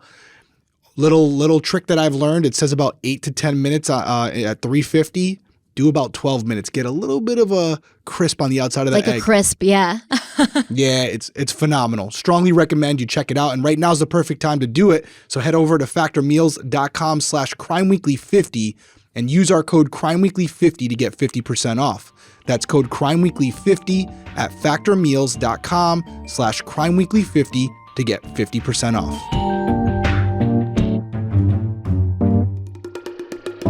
Before we talk about the dynamics, I want to ask you about Harvey Adelson. So what we have here is Sigfrido Garcia calling Harvey. Looks like the call went to voicemail. Then we have Katie calling Harvey. Yes. Looks like the call went to voicemail. Charlie calls Harvey on July 2nd and has an over 11-minute conversation with him. Now, Harvey Adelson has not been charged with anything, and even Derek and I have kind of speculated, was he involved? Could he have known? It seems like Donna and Charlie were trying to keep things from him, but also we have Katie and Sigfrido Garcia calling him, and then Charlie calls right after and has a lengthy conversation with him. So maybe was Charlie calling to be like, oh, sorry, those people called you. I don't know what they wanted. Or was he calling to be like, hey, those people called you for this reason, and this is what's going on, but you don't need to know anything else for your own protection. What exactly was happening there with Sigfrido and Katie both trying to get in contact with Harvey Adelson of all people? Well, this goes back to the question I was asking you earlier, and we're going to have to look into it because I'm pretty confident that although the phone was registered to Harvey, it wasn't Harvey receiving those calls. Well, in the affidavit, it says it does say a cell phone registered to Harvey, but then later it says they contacted Harvey's phone. So they're making it, they are being very specific when they're saying this was not just a telephone number registered to him. It was Harvey's phone. They said that more than once in the affidavit. I'm not disputing it was Harvey's phone. I'm not disputing that one bit. If it's Harvey's phone, it's Harvey's phone. It's registered to him. It's his phone. He owns it. Mm-hmm. But my thing is, I don't think it was him picking up. I don't think it was him using the phone. So who was Charlie Donna. Having an over 11? You think he was, why Donna didn't he just call Donna? It's her husband's phone. Yeah, but they specifically distinguish between Donna's phone and this phone. I totally get it. Totally get that. But she could have been using both phones for that reason. I don't know. Obviously, I can't get into the mind of it. From my understanding, and you've obviously gone a lot deeper than what I researched for Crime Feed, but my understanding, and this is hard to talk about without going ahead in the story, so I'm just not going to do it, but there's indications based on what occurred after this, as far as who was arrested, that is indicative of this not being Harvey having these communications with these individuals at this point. And that's all I'll say, because I'm trying really hard not to spoil it. But it's not hard to believe that Donna, because there's all of these interactions, there's really not a lot of communication with Donna's cell phone, which leads me even more to believe that it's more than likely Donna on Harvey's phone communicating with Charlie and communicating with Katie. I don't think Harvey was part of these calls. Now, I'm not saying Harvey wasn't involved, and in fact, there's someone in our YouTube comments, a couple people were saying that there's been new information that's been released about Harvey, and we'll get there. We got a lot to go. There has been, yes. There has been, and we're going to get there. But to where we are right now, I'm under the impression that although you're saying Harvey's phone, you're not wrong, but I am under the impression that it was Donna on the other end of those calls. That's that's my thought. Yeah. Maybe. But again, that's where I'm at on it. But overall, to take away from it, I mean, think about these calls, think about how many are occurring. And we said we could talk a little bit about the bridge. You hit on it. Sigfredo has 2 kids with Katie. Yes. From my understanding, from what I was researching, Sigfredo still wanted to be with Katie. He was aware of Charlie Adelson. He was obviously not happy about it. Yeah, he was aware. Not happy about it. And I feel like there was some indications by Katie that if he had done this for her, they would be able to get back together. Like Charlie was going to be the money man, but ultimately this would allow them, through the money they were going to get from this, to go on and live their life together. And I feel like that's why, because you're asking yourself probably at this point, why is Sigfredo helping out a guy who's having sex with the mother of his kids? Like, why would he help him out? Well, there was a carrot being dangled in front of him by Katie. Katie obviously still has feelings for Charlie. She's not going to tell Sigfredo that.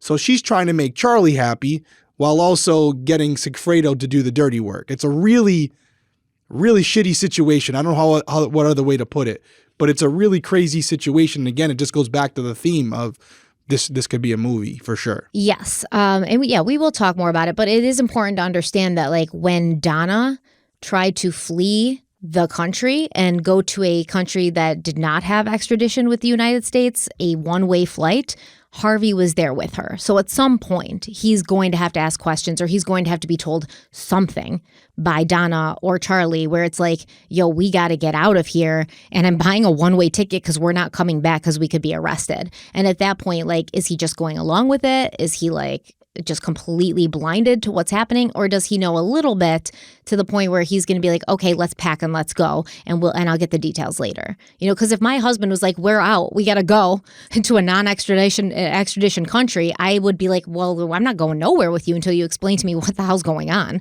And then at that point, if he told me, oh, we had somebody killed for Wendy, we had Dan killed, I'd be like, nah, I'm not going with you. I'm not going to implicate myself in this. So why would you go with her and implicate yourself at all if you had any idea what was going on? But why would you just go with her if you had no idea what was going on? Does that follow? Does that make sense? It makes sense, and I remember bringing this up, and I'm glad you kind of got to it, because that's what I was trying to allude to. So she was trying to flee from Miami International Airport to Vietnam, which does not have an extradition treaty with the United States. Correct. Yes. So, and she had talked about this in the past. Like she was either going to kill herself or flee to a non-extraditable country. So this is all in line with it. And you're right. When they were trying to flee the country, when she was apprehended, Harvey was with her. Now, I can't even begin to tell you the conversations that are happening between them. I completely agree with you. It might have been something last minute where she's like, Harvey, I love you. Been together forever. I did something bad. We got to go now. I'll explain it when we get there. And maybe as a husband, he's like, yeah, I love you. Whatever we got to do, we're out of here. I'm leaving my whole life and the practice I've spent my life building just on your word alone. She probably said, I'm sure at that point she might have said, again, I'm playing it on the softer side here. She might have said, I'm involved. Dan Markel, Dan, we're responsible. We got to go. And I'd be like, have a nice flight. Have a nice flight, Donna, because I am not going to tie myself to you, lose everything because you did something stupid, and now you want me to look like your co-conspirator in this? Pass. I'm with you, but I will point out, because now that you've mentioned it, which is what I was getting to, although there's been new information we're going to talk about, it's important to note that when the law enforcement agents stopped them at Miami International Airport, they arrest Donna Adelson, not Harvey Adelson. And so we can talk about it. We can speculate about it, which we should. But that's even more of a reason what I was kind of alluding to as far as the transactions, the calls. There's obviously a lot of work being done by law enforcement. And you don't think for a second that if there was something that indicated Harvey was in on it as well, they wouldn't have slapped the cuffs on him also, and that maybe behind closed doors, they already believe he's involved, but they just don't have enough. That's probably all on the table, but that's what leads me to believe, and thank you for saying it, so now I can kind of bring it into my assessment here. That's what leads me to believe more than likely the phone calls from Harvey's phone were more than likely made and received by Donna Adelson, and that's why, at that point at least, he wasn't arrested. Yeah. And I mean, there's people who speculate online and they think that there's some sort of like domino thing happening, like arrest one person after the other. And maybe they are working with Harvey behind the scenes to get more information. And they're kind of like, listen, you're not like totally involved with this, but you're involved enough where we can make your life difficult. So like, tell us what you know. That could be happening. We don't know what's happening behind the scenes. I also know that, again, there's new information, but there were points and indications throughout this investigation, because obviously you're going to get into all of it.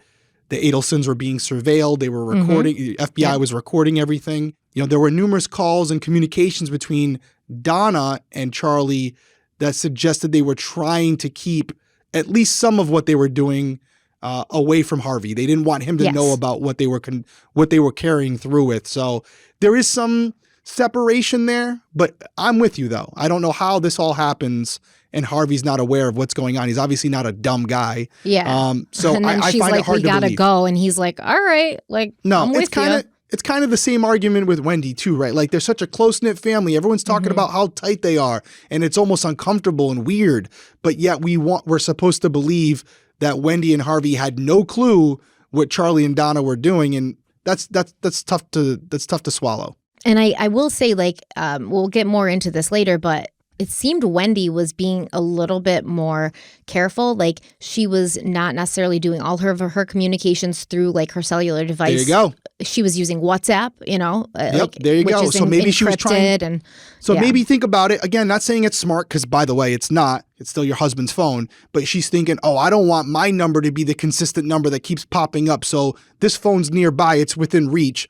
Let me grab that one and make a couple calls to kind of diversify and spread where the numbers are going in and out of. So if law enforcement does look at this, it just looks like Charlie's talking to his dad and his mom, not just his mom all the time. That could have been the thought process. Who knows?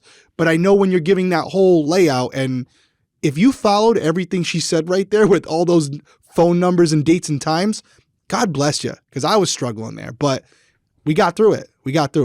I mean, I think the basic like thing to take away from that is around the time of the murder, there was a ton of communication. Yeah. And that amongst people that don't really know each other. Yes. And in that July 1st to July 2nd time period, just a few weeks before the murder, there was also an uptick in their communication. And that's going to make sense in a little bit, because I believe that at that time, that's when they were sort of like planning all of this. Yeah. So can I say one more thing that's important? Yes. As a detective, that calls all the history that you're talking about there, very important, very significant for the obvious reason of it seems like something's going on. But it's also important when comparing previous history. What I mean by that is you could argue that these calls happen all the time like this. These people just talk to each other a lot. So investigators are going to go pull their cell phone records from the weeks prior to this incident and see the type of communications that were going on between them to see, does Charlie talk to his mom like this all the time? Does him and Katie talk all the time like this? Is this pattern of behavior consistent with the previous history, the previous phone communications? And more than likely, that was not the case. More than likely, these types of calls, this consistently were not happening. So seeing this anomaly amongst all of that communication over the previous months makes that series of calls between those individuals that much more significant. Yeah, and just look at what it means, right? So you'd have instances where, once again, Katie, the bridge, Katie talks to Charlie, gets off the phone with Charlie, immediately calls Sigfredo. Katie's talking on the phone with Sigfredo, gets off the phone with Sigfredo, immediately calls Charlie. She's transmitting the information between these two men. She's the middleman. So that there's no connection between them, but she's the connection between them. which I don't think they thought about. You know, they were like, haha, we're so slick. Katie, you're going to be the messenger. And that way there's no calls between Charlie Adelson and Sigfrido Garcia, between Charlie Adelson and Luis Rivera. There's no calls between them. How could Charlie be responsible? Dude, it's clear what happened here. You talked to Katie, then Katie hung up with you, called Sigfrido to relay the information that you just said. She's the bridge, she's the connection, and you guys didn't think that. Like you thought you were too smart. You thought you were too cool for school. Charlie's probably thinking at that point, well, they're not going to be able to connect it because if they look at my phone records, they're going to see I was talking to my girlfriend or my ex-girlfriend. He could probably think, he can say like, oh, this is just, this just looks bad.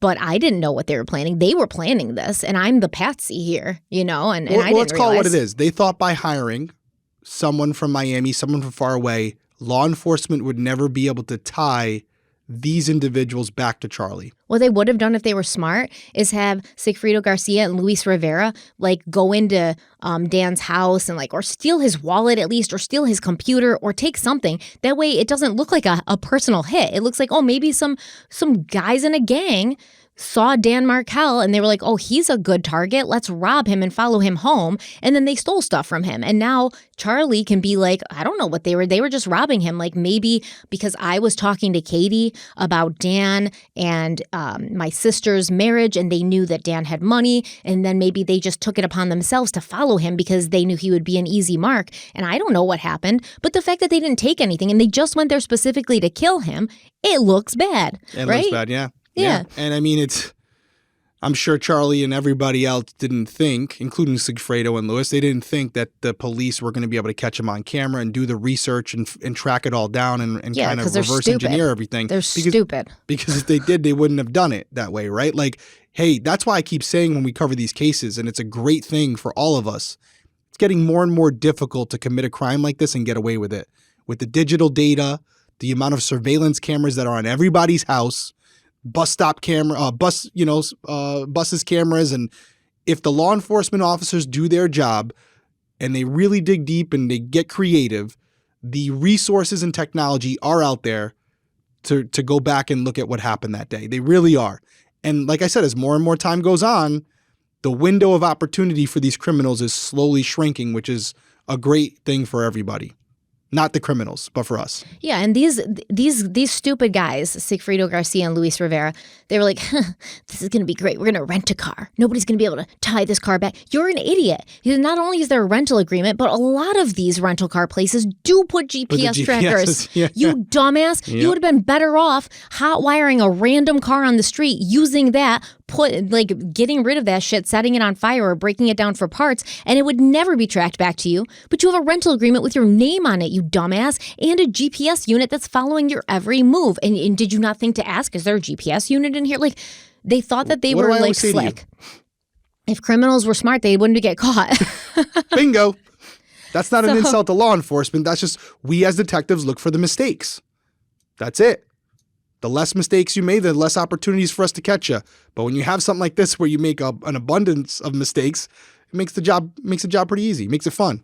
Well, the GPS unit in that rented Prius that Garcia and Rivera had used to drive from Miami to Tallahassee, it showed that on July 15th, the car was located in the parking lot of Katie Magbanua's residence in North Bay Village at 10:25 p.m. And on the 16th, the Prius was traveling on I-10 in Jefferson County, Florida at 11:30 p.m. And an hour later, the Prius was on North Monroe Street and East 6th Avenue in Tallahassee. On July 19th at 1:26 a.m., the Prius was then located at the address of Jessica Rodriguez. This is a previous girlfriend of Luis Rivera's and the mother of one of his children. So you've got them coming back late at, around 7 p.m. They're traveling from Tallahassee to Miami. Now they're in Miami at 1 o'clock in the morning, and the same Prius that they used to drive to Tallahassee and kill Dan Markel is at the residence of one of Luis Rivera's girlfriends. But that wasn't all, because further investigation revealed that this had not been the first time Sigfrido Garcia and Luis Rivera had driven from Tallahassee to Miami. They had made that same trip 6 weeks prior on June 4th. The two left Miami at 3:13 a.m. and arrived in Tallahassee at 12:38 p.m. Sigfrido Garcia had rented a Hyundai Sonata from the Miami airport, and the GPS tracker in that vehicle showed that the two men and their rented car were in Winthrop Park. So this is one of the two parks in in Benton Hills. And this specific park was within walking distance of Dan Markel's Trescott Drive home. On June 5th, the car was once again in the Benton Hills area before it traveled back to Miami. So investigators believe that this was sort of like the first attempt to kill Dan Markel, and something happened. We're going to get more in depth in that prevented them from doing this. And of course, the investigators had to follow the money. And this will become a more detailed conversation later, but here are the basics, because it didn't take long for Rivera and Garcia to start throwing around some newly acquired cash. On July 26, 2014, Sigfrido Garcia purchased a 1984 blue Chevy Monte Carlo. On August 6th, he purchased a 2000 Nissan Maxima, and on August 22nd, he bought a black and yellow 1997 Hyundai motorcycle. Luis Rivera purchased a 2003 Suzuki motorcycle on July 28th, 2014. And by the way, they're posting this stuff on Facebook. Okay, so they're posting it on Facebook. Katie Magbanua began receiving regular checks from the Adelson Institute for Aesthetics starting in September of 2014, and they continued at least through January of 2016. The checks were usually in the amount of $407.58, and they were handwritten and signed by Donna Sue Adelson. An investigation into Katie's bank accounts also showed an increase in cash deposits after the murder of Dan Markel. In the year leading up to July 18th, 2014, Katie made cash deposits totaling approximately $15,000, with approximately $10,000 of that deposited in the last 4 months.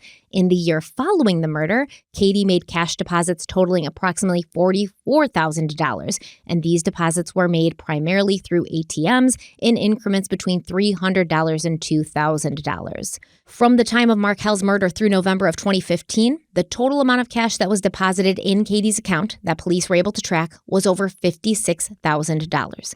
On top of that, it was revealed that Katie had been driving around a 2001 Lexus LS 430 sedan, which was registered to Harvey Adelson and had previously been driven by Charlie Adelson. On January 23, 2016, the title of that Lexus was transferred to Katie, and motor vehicle records indicate the car was sold to her for $1,700. However, none of her bank records show a withdrawal for that amount, and the minimum retail value for that specific car was at least $6,000. The arrest warrant also states that pictures from Katie's Facebook page before and after the homicide show images of Katie with, quote, obvious breast enhancements following the murder, end quote. She got a boob job. Using all of this information, investigators concluded that after Wendy and Dan's divorce, Wendy's parents and brothers were determined to relocate her and the boys to South Florida. But after exhausting all efforts to force or compel Dan into agreeing to let Wendy and his sons move, Wendy's parents and brothers realized any hope of a legal situation to their problem was futile. Once they accepted this, the Adelsons arranged and paid for a professional hit on Dan Markel using Charlie's lover, Katie Magbanua, as a go-between. The theory was solid and had plenty of evidence to support it, but law enforcement needed something more concrete, and that is when they came up with a very clever and aggressive plan to get the co-conspirators panicked and talking to each other. And that's where we're going to pick up next time. And I know that you're very enthused to speak about this because this is where they brought in the FBI. This is where they started to get very creative.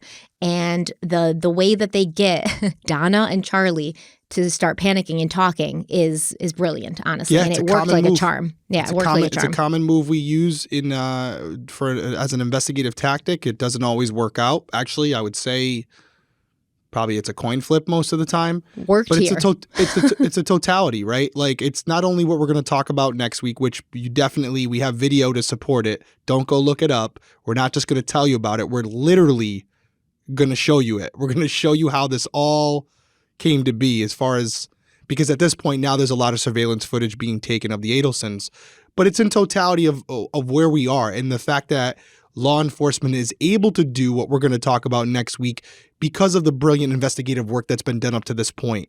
They've been able to put all of this together just by that Prius, just by cell phone data, right? It wasn't like someone came forward immediately and said, hey, here's what happened. Although Jeff did put some stuff in their ears, but I would argue that more than likely, even if Jeff hadn't come forward, they still would have gotten to this point. I don't think that Jeff's testimony or interview was like, oh man, I guess we better look into Charles. I think they were talking to a lot of people and getting a lot of similar stories.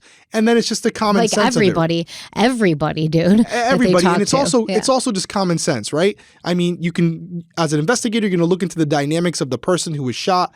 You're going to see who their enemies would potentially be. And it's going to become very apparent quickly that obviously Wendy and Dan were in a very bad situation. And upon talking to Wendy and people that know her family, they're going to learn very quickly as well that, as we've said throughout this episode, the Adelsons despise Dan Markel.